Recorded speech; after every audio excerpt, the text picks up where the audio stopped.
During the reading of my dad's will, my brother said, "I am getting the house and the business. She just gets the dolls." Everyone laughed until the lawyer said, "Actually, the company was never in his name, it was in—" I just couldn't stop laughing at him. "I'm getting the house and the business. She just gets the dolls." Sebastian's voice echoed through the lawyer's office with such smug satisfaction that I wanted to throw something at his perfectly styled head. The entire family erupted in laughter, as if my inheritance was some kind of elaborate joke. I sat there in my simple black dress, watching my brother bask in their approval. While they dismissed everything I had worked for over the past decade. My name is Anna Wells, and I'm 32 years old. For the last 10 years, I've been the backbone of our family's construction company, Timber Mere Brewing in Portland, Oregon. While Sebastian parted his way through college and then spent his 20 seconds traveling the world on Daddy's dime, I was pulling 80-hour weeks, managing contracts, dealing with suppliers, and making sure our workers got paid on time. But apparently, none of that mattered to anyone sitting in this mahogany-paneled office. Anna always was Daddy's little princess with her dollhouse collection. My Aunt Patricia chimed in, dabbing at her eyes with a tissue that hadn't seen a single tear. "At least Sebastian understands business." I bit my tongue so hard. I tasted blood. Sebastian understanding business. The man who had never set foot on a construction site, who couldn't tell a 2 times 4 from a steel beam, who thought profit margins were something you wrote in the edges of a notebook. I kept my expression neutral, my hands folded in my lap, because I had learned long ago that defending myself to this family was like trying to reason with a pack of wolves. Sebastian continued straightening his expensive tie. "I suppose Anna can keep playing with her toys while I handle the real responsibilities. Father always said the business needed strong leadership." The lawyer, Mr. Harrison, cleared his throat softly. He was an elderly man with kind eyes who had known our family for decades. Something in his expression made me sit up straighter, a flicker of anticipation dancing in my chest. "Actually," Mr. Harrison said, his voice cutting through their laughter like a knife through butter, "company was never in his name." The room fell silent so quickly that I could hear the air conditioning humming in the vents. Sebastian's face went from triumphant to confused in the span of a heartbeat. I felt something warm and dangerous spreading through my chest after years of being dismissed, overlooked, and treated like the family disappointment. Something told me that the tables were about to turn in a way that none of them could possibly imagine. Growing up as the youngest child in the Wells family meant learning early that my opinions didn't matter much. My father, Thomas Wells, was a bear of a man who had built his construction company from nothing, starting with a single truck and a handful of tools. My mother, Carolyn, had passed away when I was 12, leaving me to navigate the testosterone-heavy world of construction sites and business meetings without much guidance. Sebastian, being 5 years older and the golden boy, was always destined for greatness in everyone's eyes. He played football in high school, dated the homecoming queen, and sailed through business school with average grades that everyone pretended were excellent. Meanwhile, I spent my teenage years at construction sites, learning the difference between various types of concrete and understanding why foundation work mattered more than flashy finishes. Anna's got a good head for numbers. My father used to tell people as if mathematical ability was some cute party trick, rather than a valuable business skill. "She keeps me organized," but it was more than that, and deep down, I think he knew it. When Sebastian graduated college and announced he wanted to find himself through a year-long backpacking trip through Europe, I was the one who stepped up when our biggest client threatened to cancel $1 million contract because of communication breakdowns. I was the one who salvaged the relationship. When we nearly lost 3 key employees to a competitor, I restructured our benefits package and convinced them to stay. I had learned to read architectural blueprints, understand zoning laws, and negotiate with union representatives. I could walk onto any of our job sites and spot safety violations, quality issues, or scheduling problems within minutes. Sebastian, on the other hand, had visited exactly 2 construction sites in his entire life. Both times he had complained about getting his shoes dirty. "Sebastian will take over when I retire," my father would say at family gatherings. Everyone would nod approvingly. "He's got the Wells leadership gene." What they saw as leadership, I recognized as laziness disguised by charm. Sebastian could smooth clients at fancy dinners, but he couldn't read a contract to save his life. He looked good in a suit and sounded confident when he talked about synergy and market positioning. He had no idea what it actually cost to pour a foundation or frame a house, still kept working, kept solving problems, managing crises, and building relationships with our suppliers and subcontractors. I told myself that someday my contributions would be recognized, that the family would see how much I had sacrificed for the business we all claimed to love. Looking back now, sitting in that lawyer's office with everyone staring at Mr. Harrison in stunned silence, I realized that my father had seen it all along. The question was whether he had done something about it the night my father died 3 months before this moment in the lawyer's office. I was the one holding his hand in the hospital room. Sebastian was in Miami at some conference that was probably more vacation than business. By the time he flew back, funeral arrangements were already made. "You've been my right hand all these years," my father had whispered during one of his lucid moments in those final days. "You understand this business better than anyone." I had squeezed his hand and told him not to worry about work, that everything would be fine. But there was something in his eyes, a weight. That seemed like he wanted to say more. He kept looking toward his briefcase in the corner of the room, the one that never left his side during business hours. "Anna," he had said, his voice so quiet. I had to lean closer to hear him. "The dolls, your grandmother's collection. It's not just about sentiment." At the time, I thought he was talking about the emotional value of the antiques. My grandmother's doll collection had been passed down through generations. While I had always found them slightly creepy, I understood their historical significance. They were beautiful pieces, some dating back to the 1800s, crafted by artisans whose work was increasingly rare. But now, watching Mr. Harrison shuffle through his papers with deliberate precision, I began to wonder if there had been layers to my father's words that I hadn't understood. "The business ownership," Sebastian demanded, his voice cracking slightly. "What do you mean?" "It was never in his name." Mr. Harrison adjusted his glasses and pulled out a thick folder. "Your father transferred ownership of Timber Brewing to Anna 5 years ago. She has been the legal owner of the company since then, though the transition was kept confidential at Mr. Wells's request." The air in the room seemed to thicken. I could feel my heart pounding against my ribs, but I kept my expression carefully neutral. 5 years ago was when Sebastian had decided to spend 6 months in Thailand exploring his spiritual side while I was managing the largest contract in our company's history. "That's impossible," Sebastian said, but his voice lacked conviction. "I'm his son. I'm supposed to inherit the business. The will you're inheriting today pertains to Mr. Wells as personal assets." Mr. Harrison continued calmly. "The house, his personal investments, and various family heirlooms. The business has belonged to Anna since 2019. I finally allowed myself to smile. Just a little. Around me, I could see the family exchanging confused glances, their earlier celebration curdling into uncertainty. Sebastian's face had gone pale, and for the first time in my adult life, he was looking at me with something that might have been respect, or maybe it was fear.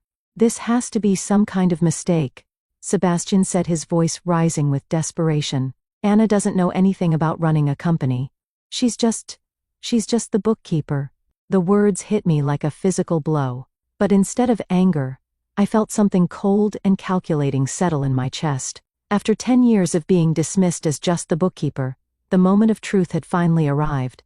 I watched Sebastian's face cycle through disbelief, anger, and growing panic. As the reality of his situation began to sink in, "I assure you there's no mistake," Mr. Harrison said, pulling out a legal document thick enough to use as a doorstop. "Miss Wells has been the sole owner and operator of Timber Brewing since September 15, 2019. Your father made this transfer to protect the business from potential creditors and to ensure continuity of operations under experienced management. The words tasted sweet in my mouth, even though I hadn't spoken them. I had spent years listening to Sebastian talk over me in meetings, watching him take credit for projects I had managed from start to finish, and enduring his condescending explanations of business concepts I had mastered before he learned to balance a checkbook. "But I went to business school," Sebastian protested, as if his degree trumped my decade of actual experience. "I have an MBA from Portland State with a 2. I said quietly, speaking for the first time since Mr. Harrison had dropped his bombshell. In a program you took 5 years to complete because you kept taking semesters off to find yourself. The family turned to stare at me as if I had suddenly sprouted wings. Aunt Patricia's mouth fell open and my cousin Jake actually dropped his coffee cup. It cluttered against the hardwood floor, but nobody moved to clean it up. "Anna, my stepmother," Diane said sharply. "That's no way to talk to your brother." "You're right," I replied, standing up from my chair for the first time since we had entered the office. I should probably use his proper title, Sebastian, as the owner of Timber Mere Brewing. "I want to formally thank you for your years of minimal contribution to our company's success." I could see Sebastian's hands shaking as he processed what I was saying. The golden boy who had always been handed everything was finally facing a reality where his charm and connections couldn't save him. "This is ridiculous," he said, but his voice lacked its usual confidence. "Father would never. He knew I was going to take over. We talked about it all the time." "You talked about it," corrected. He listened. "There is a difference." Mr. Harrison cleared his throat diplomatically. "Perhaps I should explain the full scope of the business transfer. Miss Wells, your father was very thorough in his documentation. Would you like me to continue reading the details?" I nodded, settling back into my chair for the first time in years. I felt like I was exactly where I belonged around me. The family sat in stunned silence, their earlier celebration forgotten as they struggled to understand how completely they had misread the situation. The transfer included all business assets, contracts, equipment, and intellectual property. Mr. Harrison continued. "Miss Wells also assumed all business debts and obligations, which she has been managing successfully for the past 5 years. The company's value has increased by approximately 40% under her leadership." Sebastian made a choking sound. I glanced at him and saw that his face had gone from pale to green around the edges.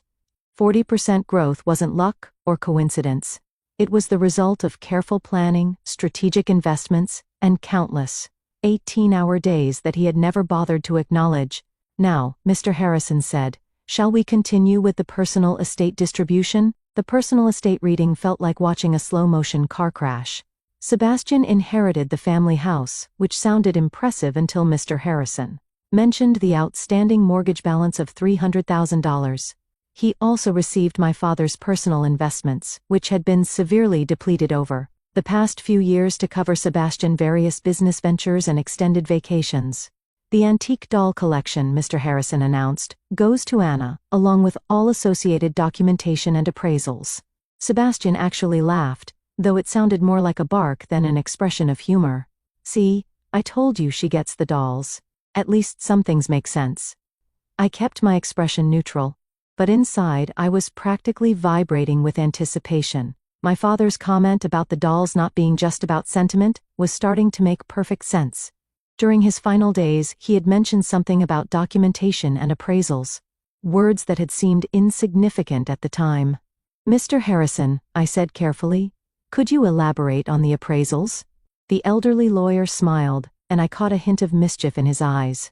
"Certainly, your grandmother's collection consists of 47 pieces, including several rare Gimo dolls from the 1870s, and a complete set of early Madame Alexander collectibles.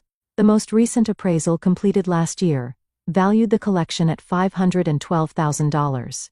The silence that followed was so complete. I could hear someone's stomach growling. Sebastian's laughter died in his throat. He stared at me with the expression of someone who had just realized he had been playing chess while everyone else was playing checkers. $500,000 million. Aunt Patricia whispered for dolls. "Antique dolls are serious investments," Mr. Harrison explained. "Miss Wells, his great-grandmother, began the collection in the 1920s. And each subsequent generation has added carefully selected pieces. Your father was quite proud of Anna's knowledge of the collection's history and value. I had always been the family member who listened to my grandmother's stories about each doll, who helped her research their origins and maintain their condition. While Sebastian had been rolling his eyes and making jokes about creepy old toys, I had been learning about craftsmanship, historical significance, and market appreciation. "So let me understand this," Sebastian said slowly, his voice tight with barely controlled panic. "Anna gets a business worth millions plus $500,000 in antiques. I get a house with a massive mortgage. You also get father's car. Diane offered weakly, as if a 10-year-old pickup truck might somehow balance the scales. The Timbermere Brewing Company, Mr. Harrison added, consulting his notes, was appraised at $2.3 million as of last month. Miss Wells has been managing the company's finances, operations, and strategic planning for the past 5 years while maintaining her position as majority owner. I watched Sebastian do the math in his head, his face cycling through various shades of realization and defeat too. $3 million for the business, $500,000 for the dolls, plus the satisfaction of finally being recognized for my actual contributions. Meanwhile, he was looking at a house he couldn't afford to maintain, and a pickup truck that needed a new transmission. This can't be legal, he said desperately. There has to be something we can do. Anna tricked him somehow. Actually, I said, standing up again and smoothing down my skirt. I think it's time I explained exactly how this happened. 5 years ago, I began enjoying the way everyone leaned forward despite themselves. Sebastian was in Thailand finding his spiritual center while I was managing the Patterson Heights development project. You remember that one? Don't you, Sebastian? The $20 million contract that almost fell through because of permitting issues. Sebastian's eyes darted around the room, looking for support that wasn't coming. Everyone remembered the Patterson Heights project because it had been the biggest success story in our company's history. I spent 3 months working with city planners, environmental consultants, and zoning committees to resolve problems that could have cost us everything. I continued. While I was doing that, our lawyer discovered that one of our subcontractors was preparing to file a lawsuit that could have bankrupted us. Mr. Harrison nodded. Your father was facing potential personal liability that could have extended to his personal assets, including the family home. So he called me into his office. I said, remembering that conversation as clearly as if it had happened yesterday. He said he had been watching me handle increasingly complex responsibilities, and he wanted to protect both the business and the family. The solution was to transfer ownership to someone who actually understood the company's operations. But why didn't he tell us? Diane asked, though her voice lacked its earlier accusatory tone. Because he knew exactly how you would react. I replied, the same way you're reacting now, with shock that Anna could possibly be capable of running something more complicated than a lemonade stand. Sebastian finally found his voice again. This is insane. You can't just give away a multi-million-dollar company without discussing it with the family. He didn't give it away, I said. For the first time, I allowed some steel to creep into my voice. I earned it every 18-hour day, every crisis I solved, every relationship I built with our clients and suppliers. While you were posting Instagram photos from beach resorts, I was making sure our workers had jobs to come back to. I pulled out my own folder. One I had brought with me, but hadn't expected to need. I have 5 years of financial records showing company growth under my management. I have testimonials from clients, pliers, and employees. I have documentation of every major decision I've made, every problem I've solved. Mr. Harrison looked impressed. Your father mentioned you were thorough, but I didn't realize you had compiled such comprehensive records. I learned early that in this family, you need to document everything if you want anyone to believe you actually did it, I said, glancing meaningfully at Sebastian. Too many times, I watched someone else take credit for my work. The room fell silent again. This time it felt different. Instead of the shocked silence of people processing unexpected news, this was the uncomfortable quiet of people realizing they had been wrong about something fundamental. So what happens now? Sebastian asked, his voice barely above a whisper. I looked at my brother, this man who had spent 37 years coasting on charm and family connections, who had never questioned his right to inherit everything our father had built. For a moment, I almost felt sorry for him. Now, I said, you figure out how to make your own way in the world. Just like I did, I gathered my papers and stood up ready to leave the office where I had just officially become one of the wealthiest young women in Portland. But before I reached the door, I turned back one more time, and Sebastian, the business isn't hiring right now. The aftermath of the will reading was everything I had dreamed of and more. Sebastian stumbled out of Mr. Harrison's office, looking like he had been hit by a freight train, while Aunt Patricia and Diane whispered furiously in the hallway about unfair surprises and ungrateful children. I walked past them all with my head held high, carrying the folder that contained 5 years of documentation, proving I had earned every penny of my inheritance. "Anna, wait!" Sebastian called after me as I reached the elevator. His voice had lost all its earlier arrogance, replaced by something that sounded almost like desperation. "We need to talk about this." I turned to face him, noting how his expensive suit suddenly looked shabby, and his perfect hair appeared disheveled. "What exactly do you want to talk about, Sebastian? How you never once asked about my work? How you assumed you deserved to inherit a business? You never bothered to understand, or how you just spent the last hour insulting my intelligence in front of our entire family." He opened his mouth, then closed it again, apparently realizing that any answer he gave would only make things worse for him. "What the funny thing is," I continued, stepping into the elevator, "I actually would have been willing to work with you. If you had ever shown even a tiny bit of respect for what I do, or taken 5 minutes to learn about the business, we could have been partners, but you were too busy being handed everything to notice that someone else was doing all the work." The elevator door started to close, and Sebastian made one half-hearted attempt to follow me. But I held up my hand. "Don't," I said firmly. "You made your choice a long time ago. You chose to treat me like I was invisible, like my contributions didn't matter. Now you get to live with the consequences." As the elevator descended, I caught a glimpse of Sebastian's reflection in the polished doors.